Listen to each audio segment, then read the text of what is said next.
മുഹമ്മദ് നബി സല്ലല്ലാഹു അലൈഹി വസല്ലമ തങ്ങളുടെ ജനനം മുതൽ മരണം വരെയുള്ള എല്ലാ ഭാഗങ്ങളും 63 സംവത്സര കാലഘട്ടത്തിലെ ജീവിതത്തിന്റെ അനക്കവും അടക്കവും ചിരിയും കളിയും തമാശയും എല്ലാം അവിടുത്തെ അനുജന്മാർ ഒപ്പിയെടുത്തു എന്ന് മാത്രമല്ല, അവിടുന്ന് മരണപ്പെടുമ്പോൾ തന്റെ താടിയിൽ എത്ര രോമമുണ്ടായിരുന്നു നരച്ചത് എന്നതുവരെ ചരിത്രത്തിൽ രേഖപ്പെടുത്തിയിട്ടുണ്ട്.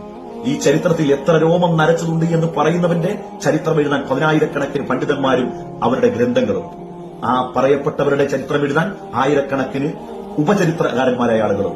ഇവരെല്ലാം നീതിമാന്മാരാണോ, ശരിയാണോ, സത്യസന്ധന്മാരാണോ, സാമ്പത്തിക ഇടപാടിലൊക്കെ ധർമ്മം അനുഷ്ഠിച്ചവരാണോ എന്ന് പരിശോധിക്കാൻ അനേകായിരം പഠന സംവിധാനങ്ങൾ.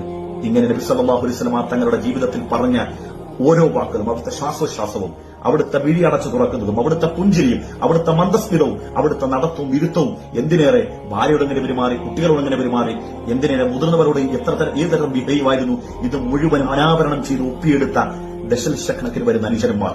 ഇങ്ങനെ ഒരു നേതാവ് ചരിത്രത്തിൽ എവിടെയെങ്കിലും കടന്നുപോയിട്ടുണ്ടോ? ഏതെങ്കിലും ഒരു വ്യക്തിത്വം അങ്ങനെ താൻ ജീവിച്ചിരുന്ന, അത് 10 കൊല്ലമാകട്ടെ 10 കൊല്ലത്തിലെങ്കിലും ആ ജീവിതത്തിന്റെ മുഴുവൻ ഭാഗങ്ങളും ഒപ്പിയെടുത്ത അനുചരന്മാരുള്ള ഒരു നേതാവ് ലോകത്ത് വേറെ ആർക്കെങ്കിലും കാണിക്കാൻ കഴിയുമോ? എന്നാൽ മുഹമ്മദ് നബി സല്ലല്ലാഹു അലൈഹി വസല്ലമ തങ്ങളുടെ ജനനം മുതൽ മരണം വരെയുള്ള എല്ലാ ഭാഗങ്ങളും 63 സംവത്സര കാലഘട്ടത്തിലെ ജീവിതത്തിന്റെ അനക്കവും അടക്കവും ചിരിയും കളിയും തമാശയും എല്ലാം അവിടുത്തെ അനുജന്മാർ ഒപ്പിയെടുത്തു എന്ന് മാത്രമല്ല, അവിടുന്ന് മരണപ്പെടുമ്പോൾ തന്റെ താടിയിൽ എത്ര രോമമുണ്ടായിരുന്നു നരച്ചത് എന്നതുവരെ ചരിത്രത്തിൽ രേഖപ്പെടുത്തിയിട്ടുണ്ട്. ഈ ചരിത്രത്തിൽ എത്ര രോമം നരച്ചതുണ്ട് എന്ന് പറയുന്നവന്റെ ചരിത്രം എഴുതാൻ 10,000-കണക്കിന് പണ്ഡിതന്മാരും അവരുടെ ഗ്രന്ഥങ്ങളും.